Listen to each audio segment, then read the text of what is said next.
I once traveled to a small town called Rayashki. It was located high up within the Arctic Circle, and it was frigid cold all year long. After my visit there, I traveled to many more places, from Zealand to the Balkan Peninsula. My journey went on and on. But above all other places, I kept finding my thoughts returning to that little town, to its incandescent lights glowing in the long dark of the polar night, to the shared dream of the people there.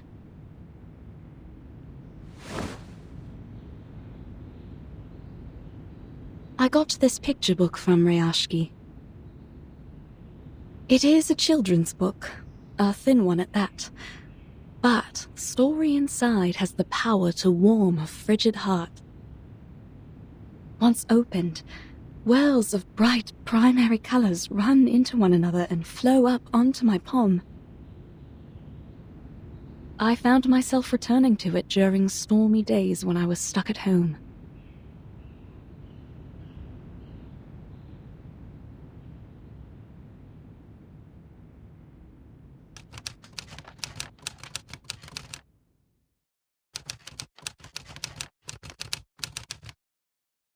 This is a story about honest and ordinary people.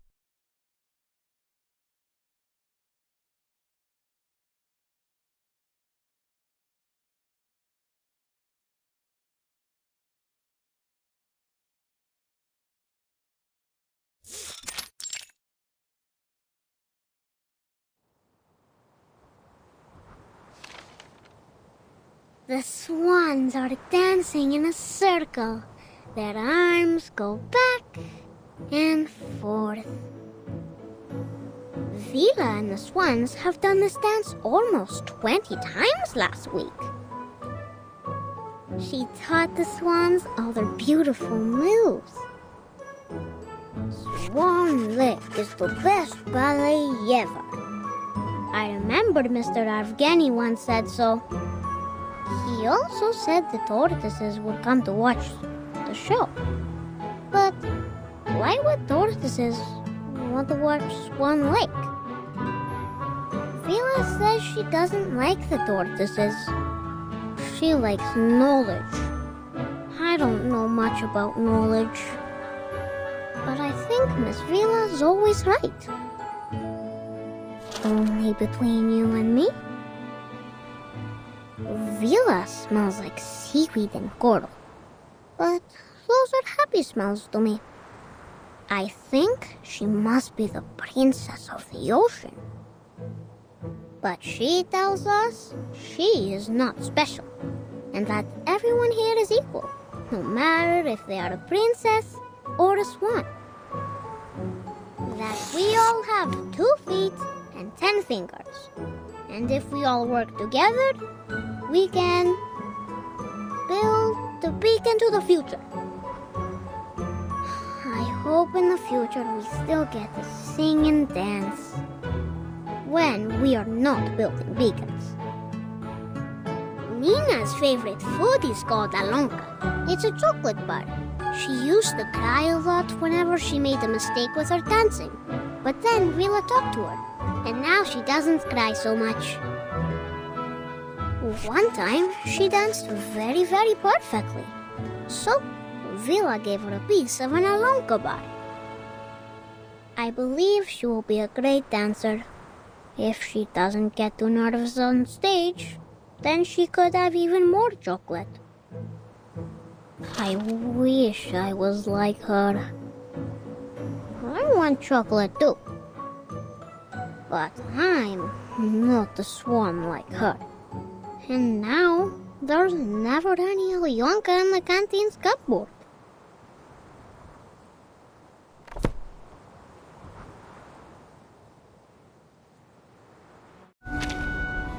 Now Nina is the swan princess. The most prettiest of all swans. Basono is the swan prince. He is a nice one, and he has many, many swan friends. And Piotr is the evil sorcerer, a black swan. Nobody wanted to be the bad guy, but Piotr doesn't mind. He is very serious and always bossy to everyone, so he doesn't have many swan friends. Piotr just wants to do his job as perfectly as he can, because he loves our town.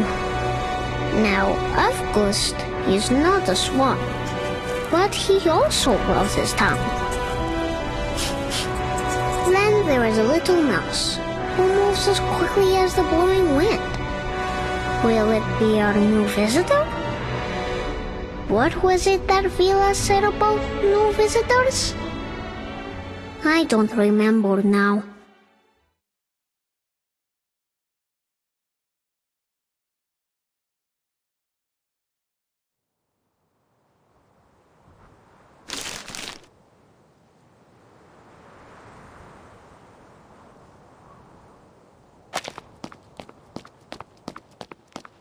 Vila!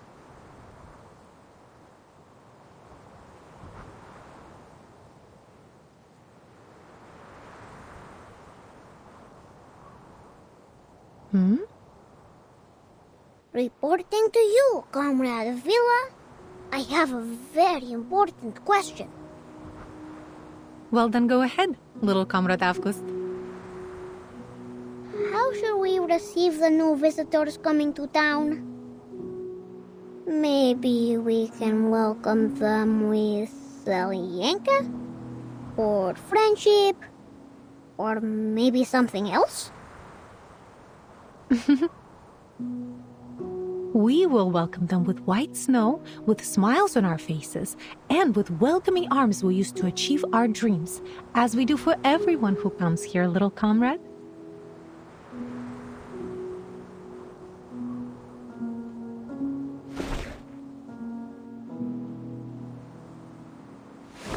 It's always good to ask questions.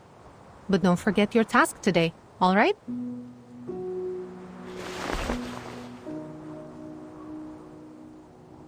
Oh! I won't. My drawings are important, but Vila says entertaining our new friends is also important. Which one comes first?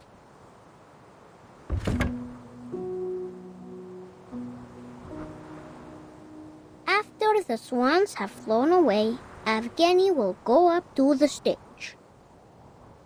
Evgeny is not an evil sorcerer, but he knows a secret magic that makes everyone's tongues hide in their mouths. He is not so much a bad person, I think. Evgeny's shadow is very long, but no one, not even my sunflower, can explain why. Evgeny walks heavily onto the stage. His appearance comes without any applause.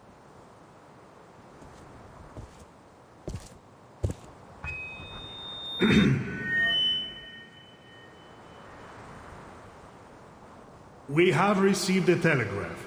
Xenos investigators will arrive here in Rayashki tomorrow afternoon. And we will be hosting a welcome ceremony.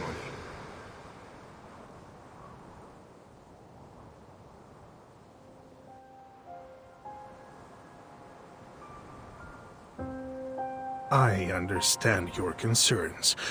I know you don't want Xeno to interfere with your lives, nor do you want their troops stationed here. And I would remind you that they have honored their side of the deal for decades now.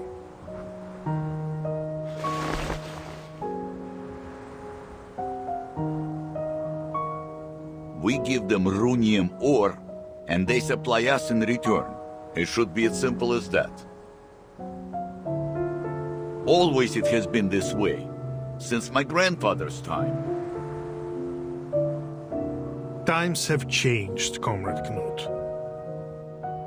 In the old days, Zeno used to pay us generously for mining this runium, because our ore was necessary for their arcane combat vehicles.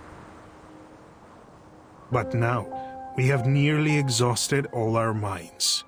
You know this better than I do.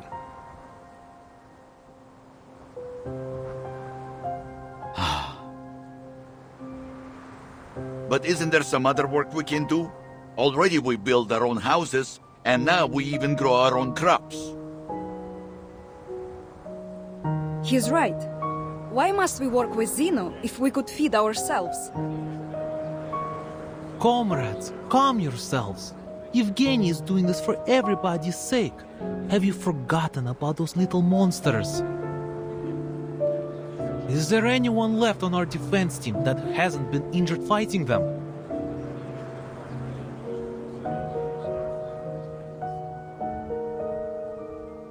It is as Comrade Nikita said. The critters are running rampant these days. Not only have they occupied most of our mines, some have even found their way into the town. Do you really think we can protect our people with our small defense team? Don't you care about your neighbor's safety? Do you want to keep Rayashki an isolated town just to let it die?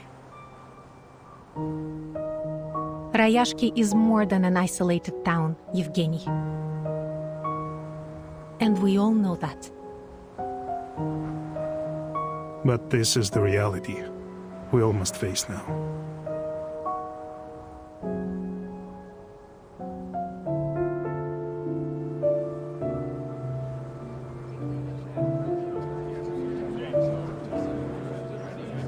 Comrade Evgeny, it was your idea to turn to these Xeno big guys for help, but you never even asked what we think, did you?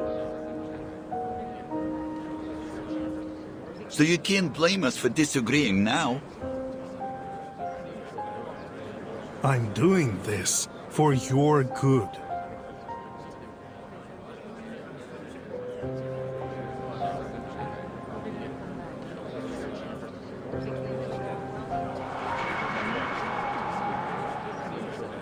We can take care of ourselves.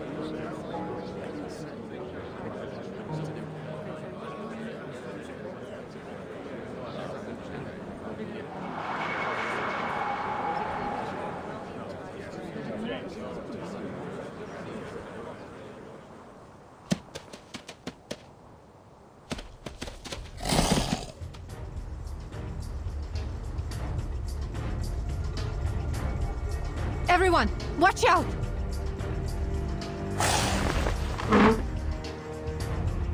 Defense team!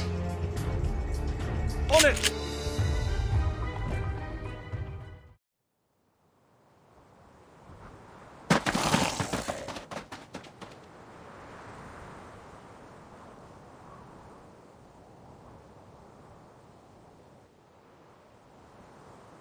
I salute your sense of smell, Comrade Vila.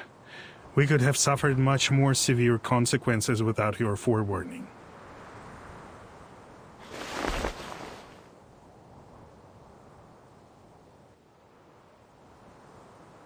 Think nothing of it. It's just a reflex reaction when there's danger nearby.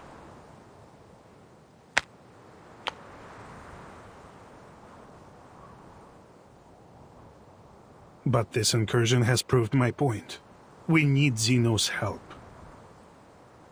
The other townspeople are not gifted with your set of talents. We are all vulnerable to the growing dangers. Wouldn't you agree? I only ask you to put yourself in their shoes.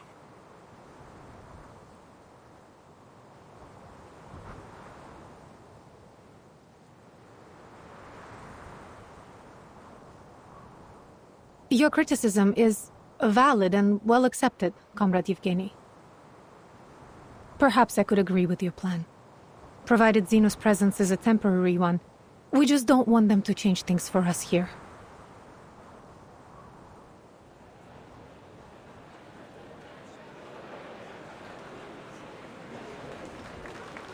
I'm glad that you have finally come to realize what is best for us. Zeno is known for their rigorous methods and rational decision-making, and they are committed to maintaining peace around the world. I'm sure they will make the right decision.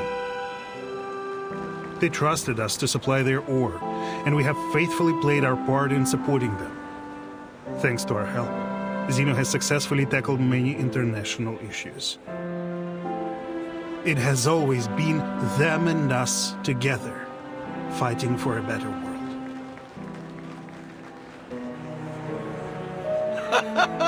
When he puts it that way, he is right. We should be proud of our cooperation.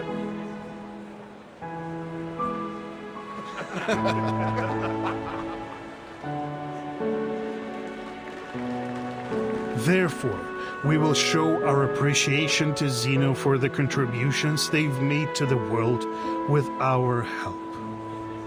Now let's continue our rehearsals.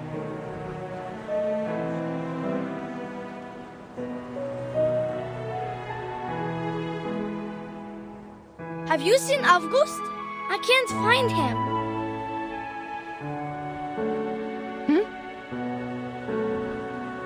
Strange. Where did he go? Looking for a new link left in the cupboards, I bet. He's always breaking the rules, doing whatever he wants. We shouldn't talk badly about our classmate, Piotr. He's one of us.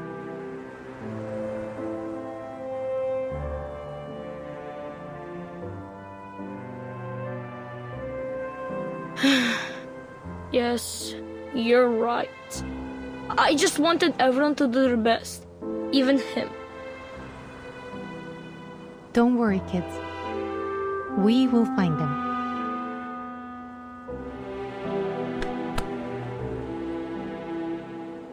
A child is missing, Comrade Evgeny. I suggest a temporary suspension of our rehearsals.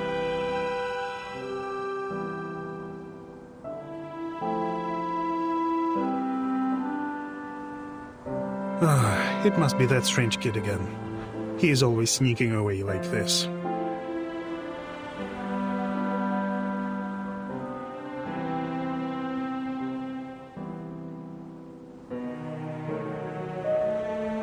He's only trying to understand the world in his own way.